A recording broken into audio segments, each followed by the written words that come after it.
रफ्ता रफ्ता वो मेरी हस्ती का सामा हो गए। पहले जा फिर जाने जा, फिर जाने जाना हो गए।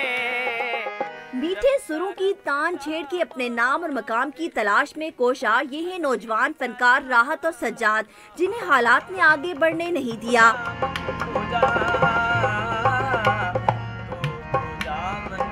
सब्जे में गिरा इस्लामाबाद का ये दामन इन नौजवानों की मधुर आवाज़ों से गूंजता रहता है। अच्छे लेवल पे मैं काम करूं, मुझे लोग अच्छे अच्छे सिंगर जो उनसे हैं, राहत अली फ़तेह अली खान साहब है जो उनसे, आतिफ असलम जैसे बड़े बड़े सिंगर हैं, ये मुझे लाइक करे और मुझे अपने साथ रखे ढोलक पे, ये मेरी ख्वाहिश है। सुरीले सुरों से मिलने वाली पजीराई इन नौजवानों के लिए उम्मीद की किरण भी है कि शायद ये सरगम किसी के दिल में उतरे और इनका ख्वाब पूरा हो जाए।